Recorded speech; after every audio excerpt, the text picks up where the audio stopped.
It's here.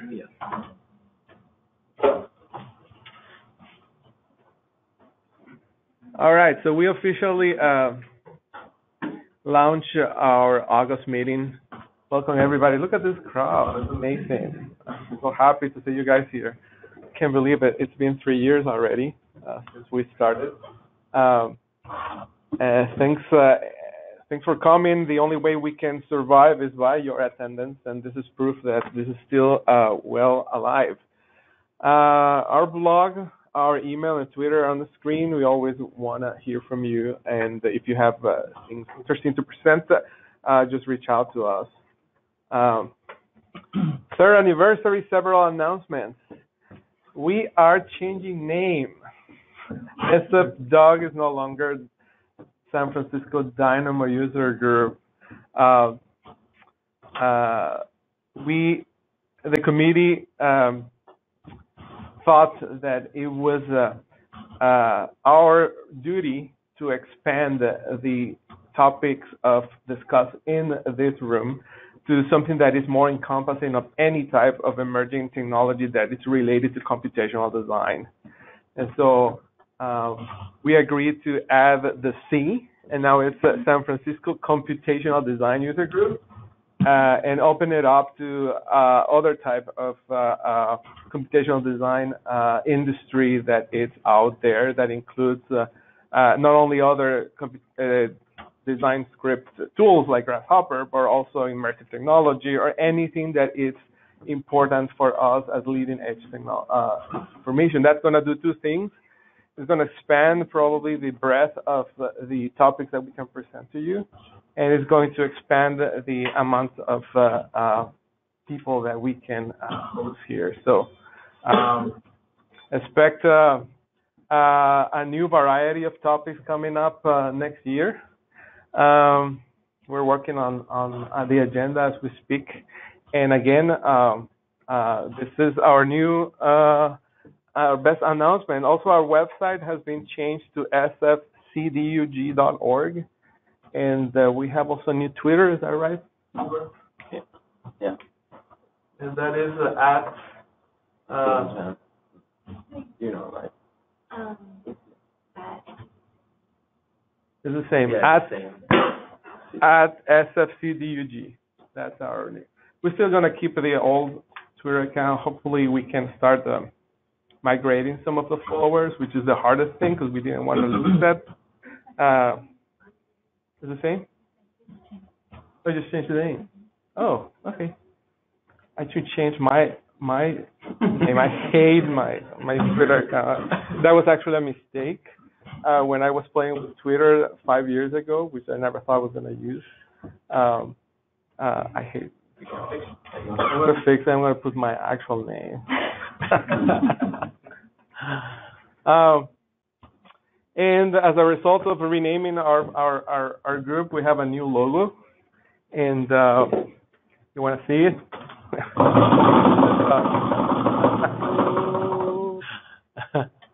Here it goes.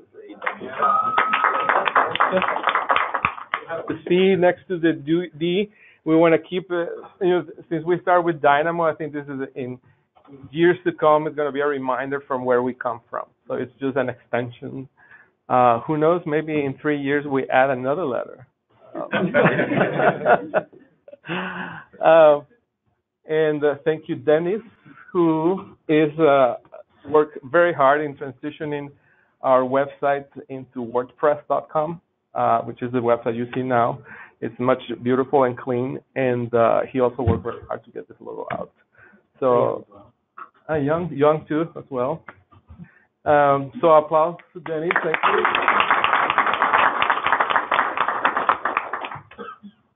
And then just a few more announcements. We were born in August 13, 2015. 12? August 12th? The first video went out. You're forgetting your kid's birthday. I have a case of amnesia. Now let's see, who else here from the original group? Just Barack over there. Oh, and I can see Colin as well. That is. We wouldn't miss a birthday.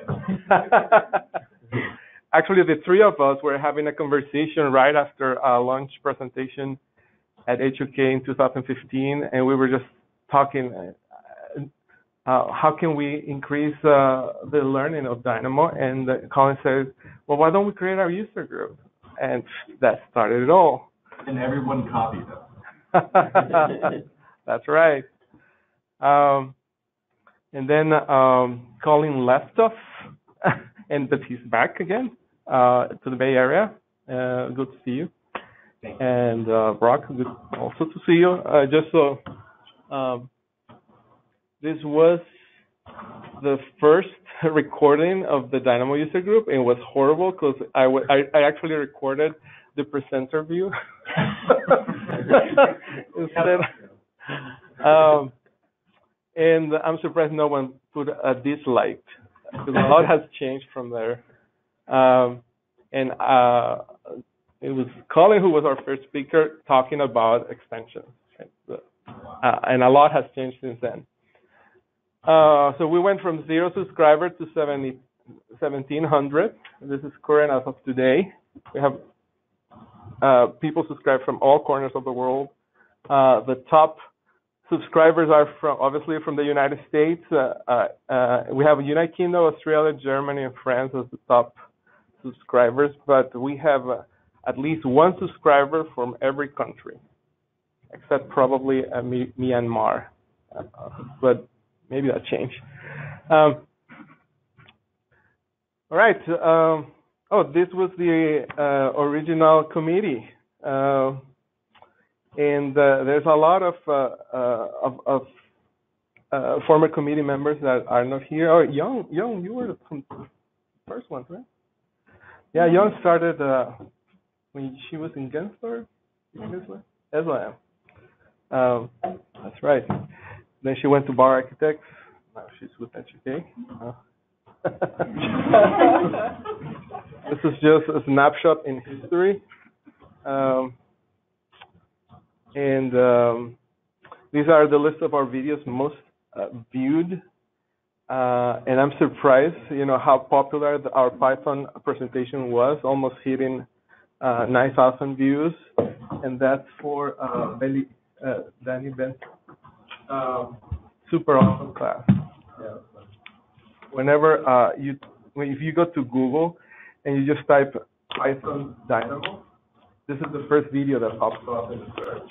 So that's a great job. We're speaking about hosting Danny again sometime in the early winter for a workshop. Stay tuned. Then the second place for what's the point of using Dynamo? This was Brian Ringley and getting Navis Dyna working, Ladybug, and optimization workflows.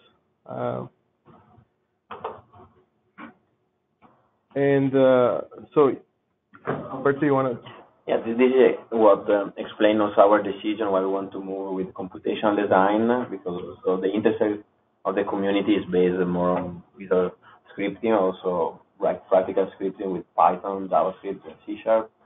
So we want to cross-pollinate in other industries like bioinformatics, biology as well, shoes company like in industry. So we would like to open the mind, open the community as well to have this collaborative approach with other industry and use the transfer learning that right now is one of the main topics to try to solve in the collaborative experience. Cool. This is another, explain the intersection of the community. That was the attendees. That was 80, the maximum number that we had so far. It was about machine learning, computational design. Oh, this was, We are pushing also a lot this topic. The next one in October is going about deep learning with Grasshopper with a new packages. It's called OWL, OWL, and a lot of in the coming years as well. And the last but not the least, I think that's why also we move from Dynamo with computational design. This Twitter actually is one of our heroes, Carlos Sobon, that explained he tried to submit a code submission in GitHub and still waiting after 6 months. So we don't know what's happening with the 1.3. We're seeing a lot of big movement. Also, Jan Kel, the father of Dynamo, left on DIPAR as well. So I think the 2.0 is really promising because it's based on public codes as well. But we would like to be more open, not to be only engaged with Autodesk as well as other software houses. We want to embrace the idea of Dynamo that was born like a community effort, and then moving forward with other, maybe Speckle can be a new topic because it's raised from the community, from a PhD thesis as well. So stay tuned. But I don't think Dynamo is dead. It's probably Dynamo slow, but it's still there. Okay, I think this is the last one, the last announcement. I want to now introduce our speaker, Chiara Risada. She is an amazing BIM guru visiting us from Italy. She was a speaker at RTC. We have the pleasure to meet there and hang out a lot. She happily volunteered to fly to the Bay Area and share some of the work she's done and some of the experience she has with the BIM computational design. I need to connect you here. If you can fire up my presentation, I'll do a little bit of an act from here, and then I have my colleague from Italy. It's 3 a.m. there, and he's waiting to present Dynamo Park. Do you mind if I hop on this? I'd like to work a lot. So Claudio is co-presenter, and he's connecting from Italy at 2 a.m. in the morning. 3. Claudio, do you hear us? Or he's sleeping? Are you asleep? Because if you are, nobody would blame you, I'm telling you. Let's see Claudio. He's there. Oh, he's here. So you have to give him there you go. Voice. Claudio, you there? Do you hear me? Yes. Do you hear me? Yes. Okay, I was trying to speak. My microphone was muted, so it was difficult to communicate. Hi, everybody. It's a great pleasure for being there. Here, the weather is fantastic. The moon is shining, and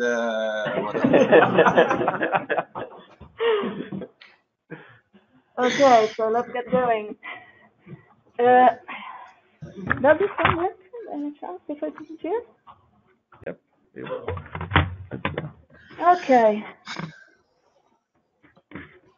So, thanks for having us. I'm really happy to be here on this very special occasion. It's your birthday, and we are really excited to present some of the work that we do. And it's a little thing that we presented in Build North America. Was any of you at Build North America by any chance? Yeah. Okay, so it's not going to be the same because we get bored in doing the same thing twice. It's based on the same research, but it's not the same presentation. It has similarities still. So this is us. The guy you see on the other side of the screen, you will see him very small, but he's actually a real size, and that has me. Besides for scale, we are real people. Those are our Twitter accounts. I promise it's not a bot I created.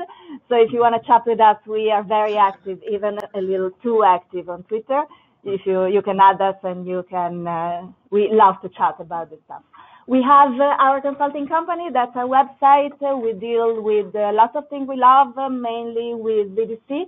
We do tutoring, BIM implementation, computational design, and project management. The thing you're going to see is something that deals with computational design, and also a lot on how we like to approach things when we teach them. So there's also some bit of tutoring in there. We were in Build North America, as I said, so I'll skip that one and that one. What we're going to talk about today is a couple of tricks and a couple of techniques to combine Dynamo with adaptive components from Revit. How many of you use adaptive components in the everyday design? Not every day, okay. How many of you use adaptive components And how many of you use them like on a daily basis? Okay, one guy. Good. So it's still popular, but not that popular.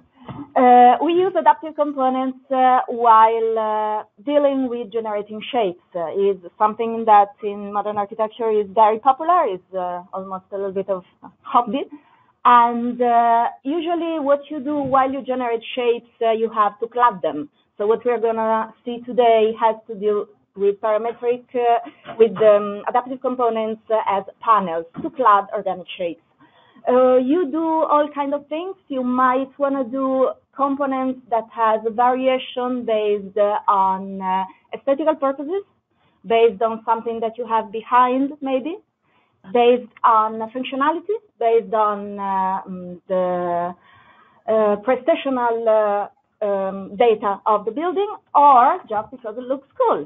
And this is something that's not new. This is the roof of the Sagrada Familia, is variation and generative shapes in architecture is not a modern drama. It's something that is at deep roots of architecture, and we like it a lot. So that's why we want to talk about this concept. Now, when it comes to shapes and Revit, adaptive components work on the concept of similar. And to explain what similar is, I have to go back a little bit, like to 400 BC, because the concept of similar has really roots in a great philosopher, and it's this guy. He's the guy at the center of the picture.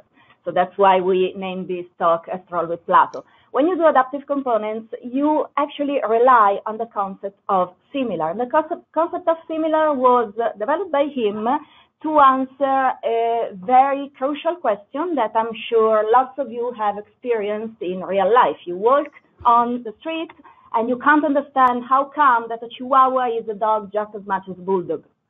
So in order to answer to this question, Plato figured out this concept of the hyperarranium. So they are dogs because they all come down from an idea of dog.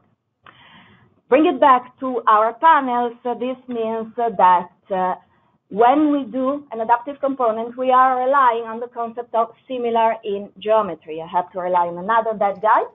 And when we talk about similar, we, in a geometrical way, we say that two shapes are similar when they share the same amount of angles and edges. So those are similar shapes. This is particularly important when it comes to adaptive components, because that's what you do. You tell the component how many angles you want and how many edges. But this is not enough. When it comes to architecture, there's another guy, and he's not dead. He's Bernard Cachet. He's a French mathematician and philosopher. He's a really cool guy. And he says that the concept of similar in architecture has actually lots to do on how you fabricate the shape. So two shapes are similar to panels, can be considered similar if they are fabricated in the same way. If you know how you will fabricate your architecture, you have to make parametric decisions based on that. So this is a concept that he expands in this book, which we recommend a lot. And for instance, if you manufacture a panel with a CNC machine, regardless of the result, the panels, he says, are similar. So the talk we gave at Delta and what we're going to show you today is based on that concept.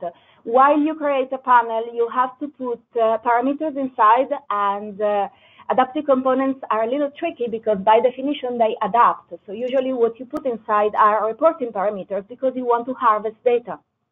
And while harvesting data is particularly significant to harvest data based on fabrication. So for instance, if you are cladding a surface with a curved panel, with a single curvature panel, the important parameter you need to harvest is the radius of curvature, because you need to know if the material you're trying to bend will eventually break or not. So they are panels that are based on the concept of similar from a geometrical point of view, but also from the fabrication point of view. This is one of the approach that we like to take. And one of the things we want to show you today is something very easy. When you have an organic surface, the easy way to clad it is with a triangular panel. This is a thing that's very popular in architecture, and it's the easy way because the triangular panels are always flat. This is not something that I'm making up. It's another Greek guy, another that guy. Is the guy in the corner. He's Euclides. And he's the one, he's actually drawing a triangle in the floor. And he was very fond of that activity, I mean, drawing triangles on floors. So he came up with the whole theory that allowed him to do that. He said that between 3 points, you always have a plane. So that's why this is cladding the easy way, because you don't have to curve anything. Those panels are flat by definition. When you have to deal with the analysis on these panels, you might want to check something that has to deal with this. So these are always flat. You have to cut them out from a material. So what you have to analyze is the length of the sides of the triangles. You also have to do another thing. If you want to document your design and you have a shape like that one, what you need to do is put them on a flat surface. Maybe put a notation and tag them and deliver them to the fabricator. And if you're smart enough, you might be able to send them straight to fabrication as well. So this is pretty much what we are going to do in this part from Korea and from Italy, is a workflow that allows you, a couple of workflows actually, that allows you with Dynamo to take adaptive components, triangular adaptive components that have been placed on a curved surface, and document them by unwrapping them, basically, on a flat surface. So this is not this kind of unwrapping that we are all very fond of, sorry, it's mostly this kind of unwrapping. Now there is a package that does that. It's the package that is shown on the slide. Claudio will talk a little more about that. We are gonna take a harder approach before. We are gonna tell you how the geometry behind it works, and then we're gonna show you also how that package works. So you have both options.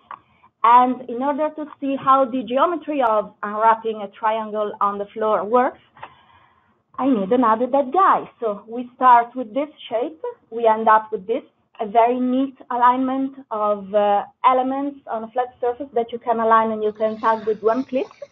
And we're going to do that using the theory developed by this guy. He's not Greek, he's French, and yes, he's dead. He says that when you have a triangle, all you really need to know in order to recreate it is two sides and the angle in between them. So you see in Claudio's workflow, this is what we're going to do. We will take two sides, angle in between them, and we will project the triangular panels on the floor. So keep in mind this slide, keep in mind this guy while I give it back to Claudio and to his screen. How do we relinquish control? Give me.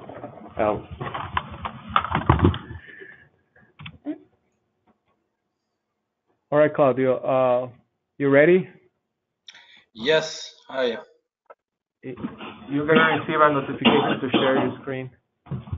And, this one, no, this one. Okay, are you seeing my Revit or are you seeing yourself in the... Revit. We are seeing your Revit. That's great.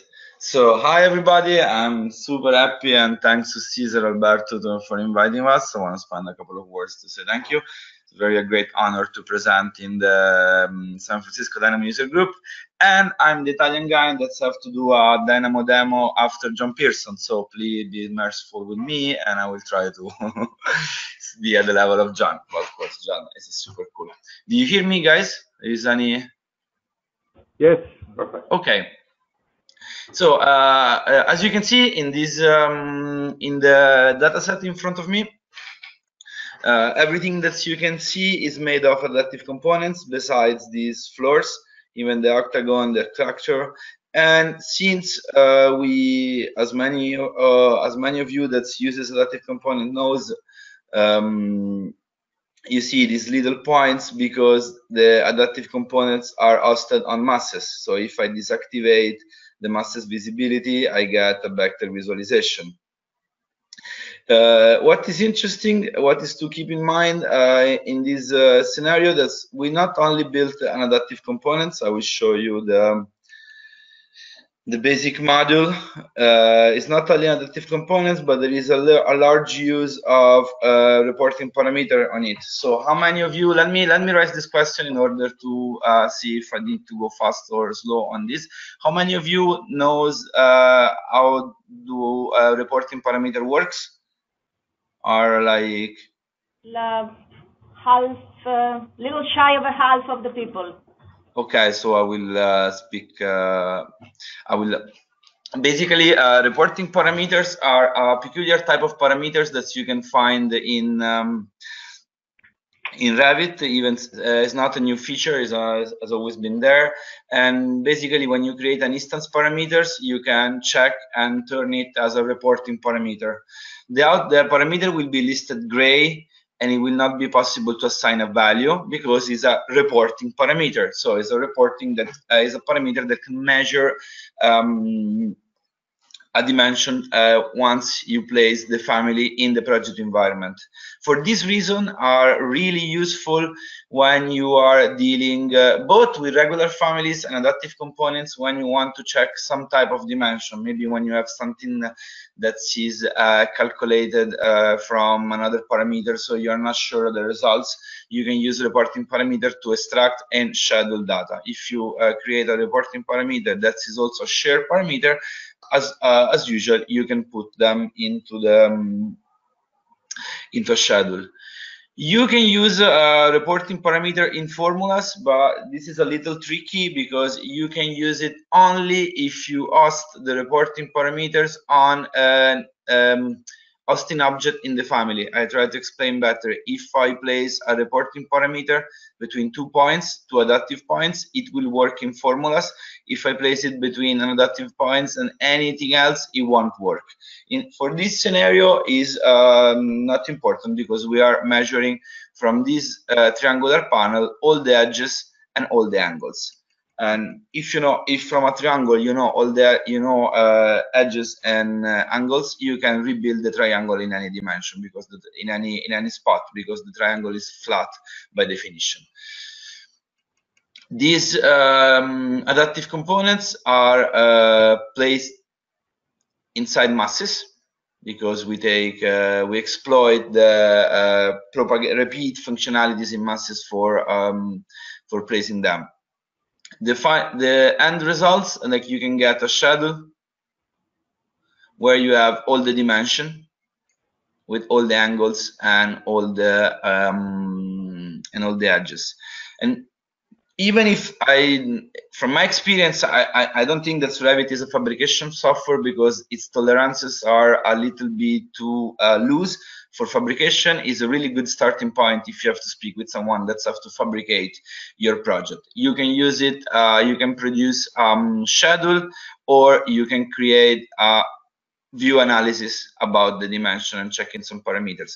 But what you can do with the vanilla tools in Revit is to unfold the panels. So if I want to create something like in the picture that Chiara was showing to you, like I want to have all my panels on a flat surface and maybe to put it into a sheet, I need to use Dynamo. So let's open Dynamo. And as Chiara was saying, I will show 2 different workflows. The first one is a workflow that mostly uses basic nodes. I think I have a couple of extra nodes. I didn't install the John Pearson extension yet. I think that's great to document the scripts. I will do it as soon that I close this webinar because I didn't want to try it before doing a demo. And as well, I'm not using the latest version of Revit because, like I'm not that brave, the 19.1. So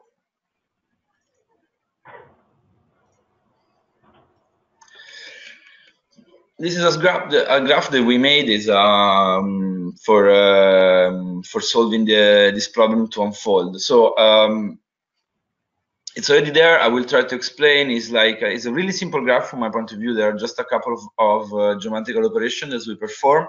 The first activity that this graph does is to collect panels. So if I run it, it will extract all the 3-point based adaptive components. So those orange guys over here. And then once I have all of them, I want to actually perform 2 activities. The first one is I want to assign a unique value to each panel. Now I'm using in this demo the mark parameter for making it more clear. If you're using in your professional work, so I won't recommend to use the mark parameters because sometimes it misbehaves. So you can create your own parameters and assign a value. What's the point? That's if you are dealing with shapes that are all different but similar, adding a mark is really relevant in order to track them. So with this first script, now I will unfreeze this. I will just like set the mark parameter with a very basic value. That's something, a number that goes to 1 up to the number that's up of the number of panels. That is 144. So I click run, and I got my my family updated. If I see the number, meaning that's the process is done. For the same reason, I need now in order to start to recreate my panel on a flat surface. First of all, I need to extract the dimensions. I do not need, thanks to Carnot, the French guy that now is dead. I don't need to know all the angles and the edges in a triangle to rebuild the triangle. I just need basically 2 edges and 1 angle on the opposite side. So it's what I'm doing here. I'm extracting from the Revit family, from all the Revit families, the reporting parameter that is measuring the dimension. So I'm gonna pick reporting 1, reporting 2, and angle 2. So now I press run, and I get all the values. As you see, since I'm working on a surface that is not completely regular, they are all similar but different. So just doing the script for something that is all similar actually won't make much sense. Now the next part of the script, this is just like a portion of a script to create a grid and to transpose it and to chop the number of points in the grid by the number of panels. So now I have on the floor in Revit, in a spot that I can choose. Let me show it here. I have my 144 points. Now let me get back for a second to the panel.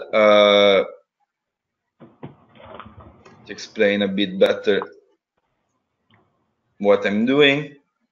As you see, I'm extracting the values for the edge 1 and edge 2, and I'm getting the angle 2.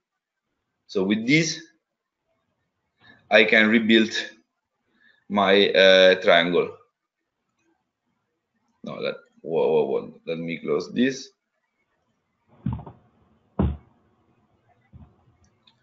Now I'm back in my, I hope the Dynamo doesn't get mad of me because I have another family. Looks like no.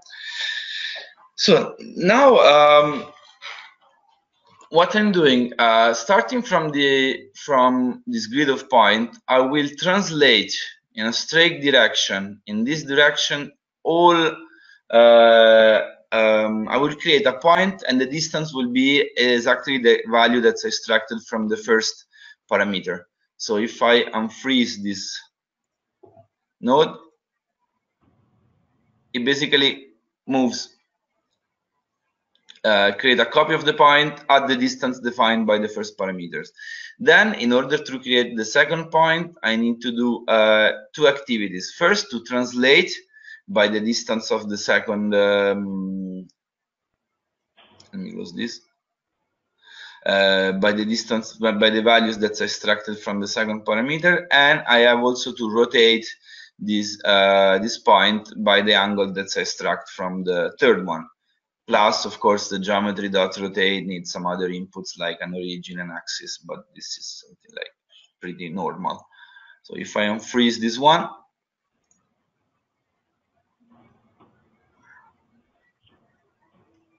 now it's gonna crash. Maybe no, it shouldn't. So what is, I think that I activated the rest of the entire script so I can speak a bit while it's calculating. Now it's gonna place, okay, better showing it then. So what is happening right now? You see I have this couple of three little points on the ground. So basically with some really, I mean, I want to like make it super simple, but it's basically the mathematics that there is in the first years of the high school, even like in the middle school, let's say. I recreated the panels on the floor. Now, if I want to visualize what I'm doing, I can have a node like that's apply a polycure. So if now I click run again, I should get, oops. I should get some triangles, but probably they are not extracting the right value. Checking on the point. Let me see what I'm using. Exactly here, I pick up the wrong parameter. So let me apply the right parameters. Okay.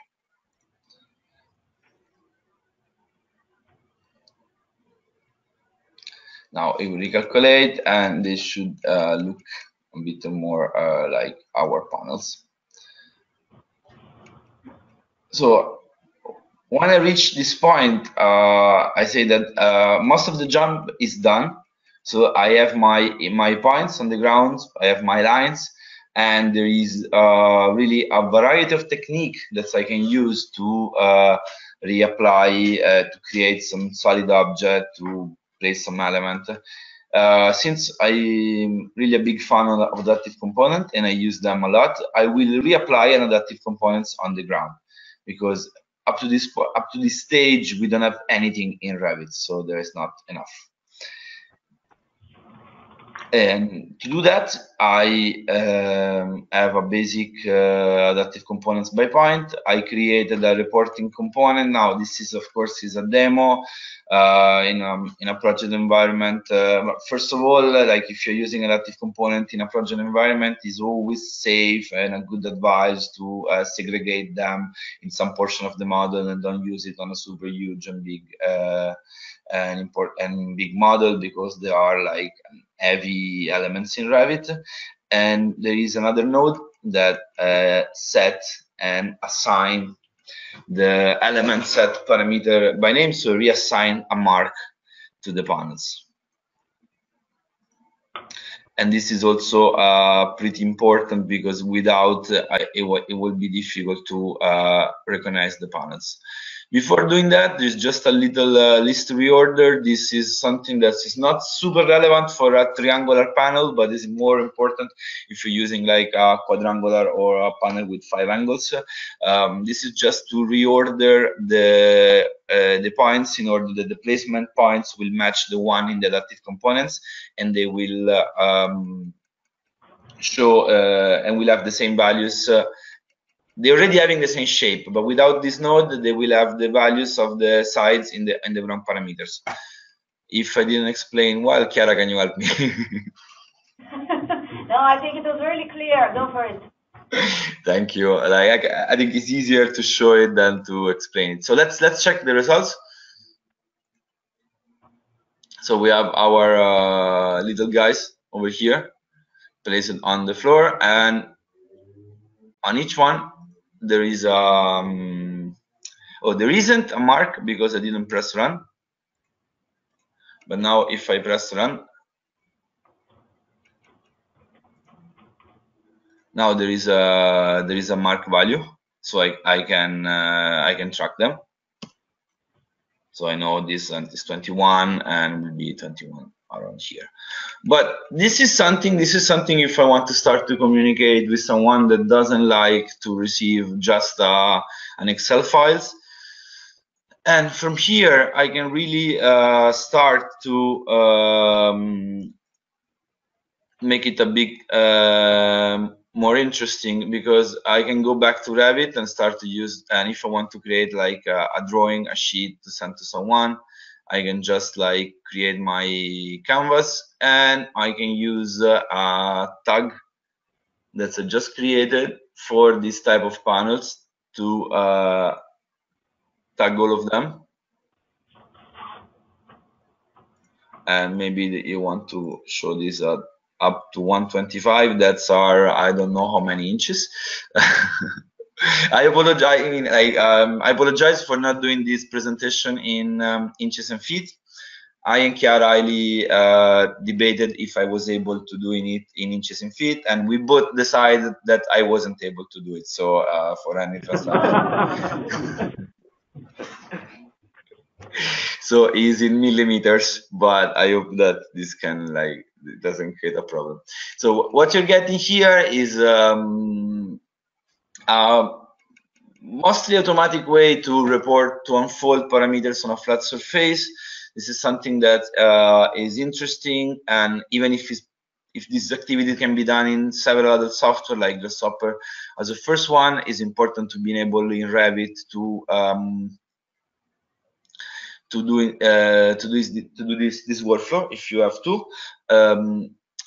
Let me say that is not, you don't have to use adaptive components for the final part. You can place instance families, you can create geometries with the Springs nodes, that are great, or you can create lines, because you don't need, but you just need, if you just need a geometry. But if you want to keep all the data, the information, if you're already using reporting parameter, this is super fast and super efficient to have all the elements on the to have all the data over here. Okay, I have still half an hour. Am I right? No? Yes. Okay, great. So let me speak about, there are any question about this this workflow? Any questions, comments? I say. Like there aren't. Well, I have one of the potential uses is that now that you have that data, you actually, if you're moving this to a CNC machine, all you need to send is the data, right? And yes, if the data changes, you could basically move this into a platform that can recreate these triangles in their own platform. Yeah, that was the idea, because like you know, like if you're speaking with someone that is able to just read an Excel file, you don't need this workflow. But sometimes it's not enough, and plus, like some CNC techniques, even a basic laser scanner reads an AutoCAD file. So if you want to export a DWG from this from a complex surface, this can be a very good technique for doing it. So definitely is that is a good point. Now there is another way. I mean, why I'm not using, there is a package like that I didn't make, so I'm not taking credit, but I would love to introduce to you, is made by Michael Kirchner.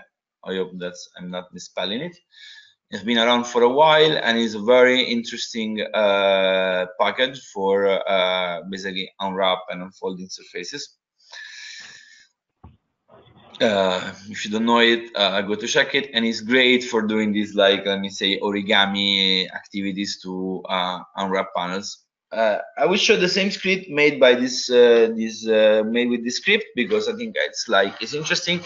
But I think that for this type of needs is like going hunting rabbits with a bazooka. So it's super. This script works a lot, in my opinion, if you have a conceptual surface that you really don't know how to tessellate and to unfold.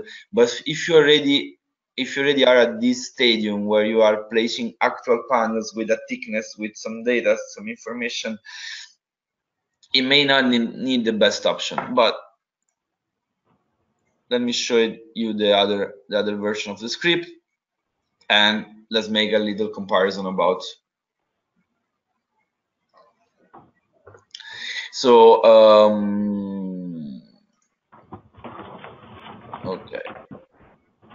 Is Michael here by any weird chance? No, okay. Okay. Oh, that would be great. I don't know where Michael's based on. Boston? Boston. I mean, this gives me the chance to show you a little things about these extracting surfaces. Basically, if you're working with adaptive surface and you are able to reach the location of the adaptive points, you can extract almost any shape. Almost, because this will be a good point to investigate. And this is how the script works. But first of all, it doesn't work in a project environment. You need to be in a family environment. I mean, in this peculiar workflow, I'm not saying that's, but in this case, so I'm going into the mass environment. I'm going to remove the repeater that is on the adaptive components. And I'm going to select them, isolate with the filter, just to be able to extract, to select only the adaptive component. So I'm here with my element, and I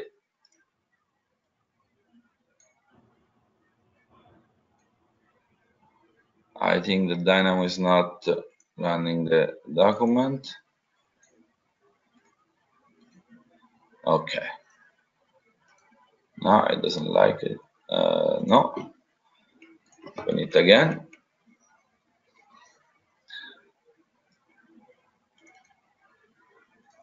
Wow. Why doesn't like it?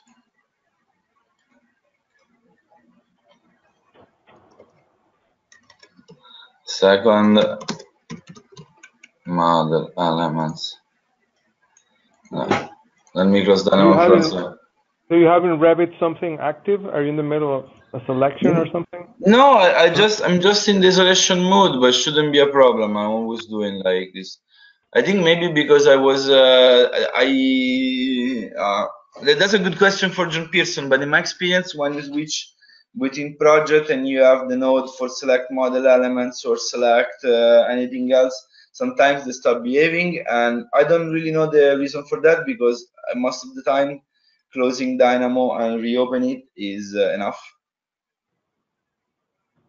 And that's what I was saying. This is not much scientific. So I'm going to select all my panels. You see, I have the selection of elements.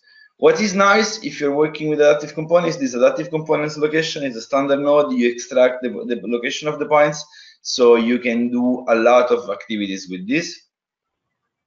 Let me click run. And let me, oops. Second, I have the, okay. Now, let me show some second of, I want to show you what is doing, like in terms of extracting the geometries. Here we are. So these are the component. Basically, the script is extracting the location points, and from that location points, I can do some other activities. Let me reassign the mark of this. This is exactly the same workflow. I'm extracting the panel, I'm assigning a mark, and I will reuse it. What this package is doing, that is here, given a series of surfaces. So I cannot work directly with adaptive components. I need to re-simplify them basically. So I'm getting the adaptive components with Dynamo, extracting the points, creating a triangle using the points, and creating a surface by the edges. If I have this, I can use these a couple of nodes that are coming from the Dynamo Unfold and package, as you can find over here. This one are the one that fits for this workflow. So if I click run, it will take a second. It will help me to it will extract basically the surfaces, and it will lay them down on a flat plane. So I can see something from the preview here, but I'm getting some of these elements over here. So it's doing it 2 times because there are 2 nodes. There is a first one that's just like unfold the surfaces on the surface, and then another one that put lay them on the ground. So and still, like, if I mean this scenario is not the best scenario for communicating with someone. Well, these are my panels, so I need to perform some other activity that in this case is just a basic translation of elements. So basically I'm extracting the location and I'm moving all the elements. So let me rerun the script.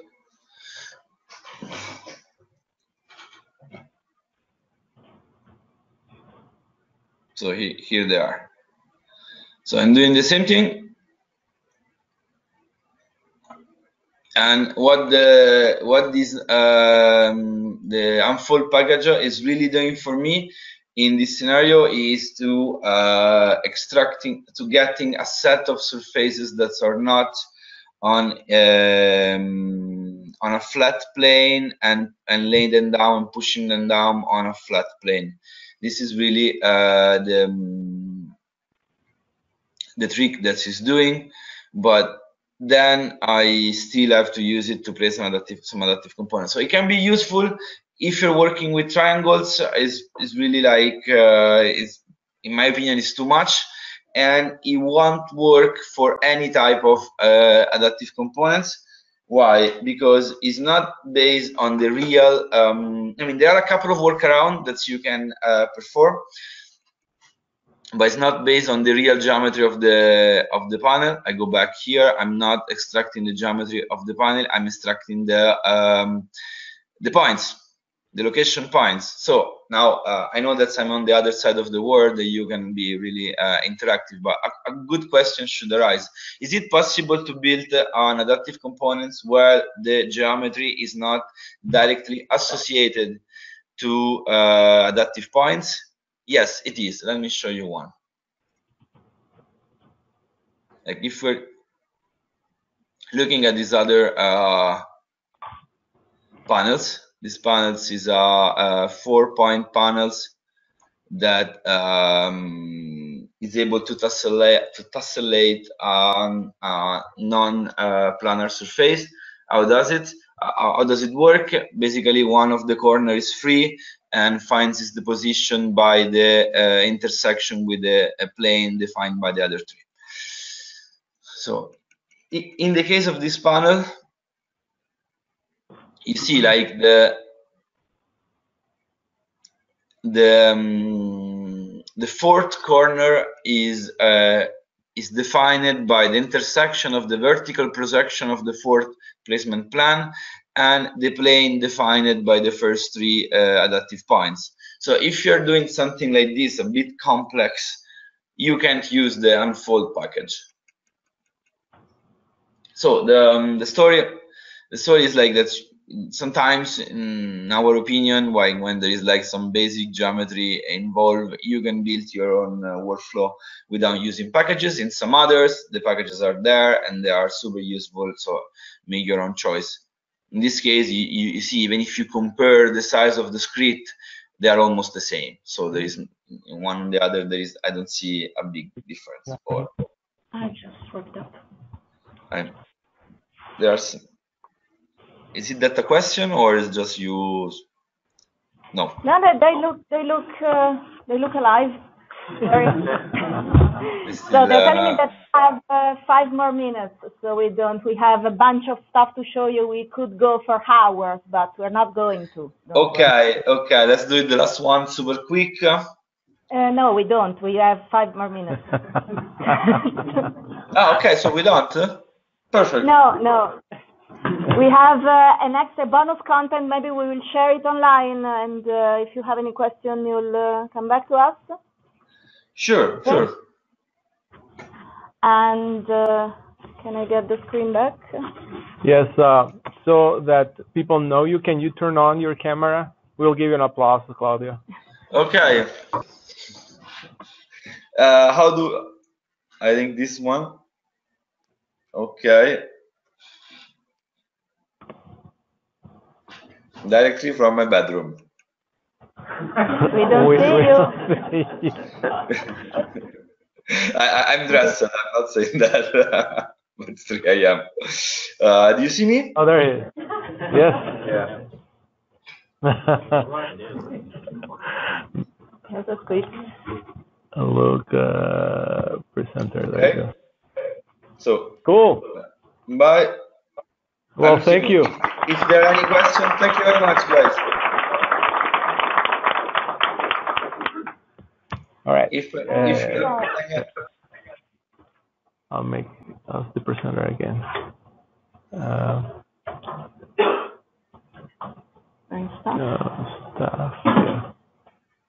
Yeah. I released my screen. There you go.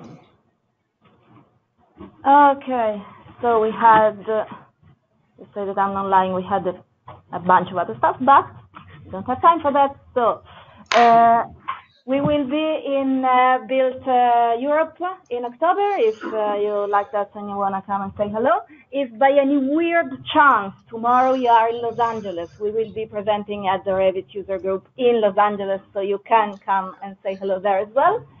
And that's pretty much it. These are our contacts covered by the bar, the manager bar, but I'm here, so if you want to chat,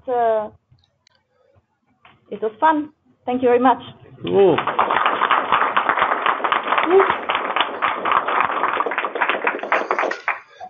Cool. So thanks everybody for coming. The speaker is going to hang out here for a few minutes, Absolutely. right? So you can try to catch. I want to say thank you to all our sponsors. My Revit class, who I teach in the evening, is also here. So don't leave because I need your signature. And awesome. We'll see you next meeting in September. Hang in there. There's food. Oh, we have also cupcakes. Take with you. We only have 3 dozen, so it's for food. Whoever gets first. All right. Thank you, everybody online. Thanks, Claudio. Thank you, Caesar. Thank you, guys. It was a pleasure. Go to sleep. Go to sleep. It's 4 a.m. What are you doing up? I'm going to sleep. I'm still based on the US daytime, so it's not that bad. I was there up to a couple of days ago. Bye-bye, guys. Bye.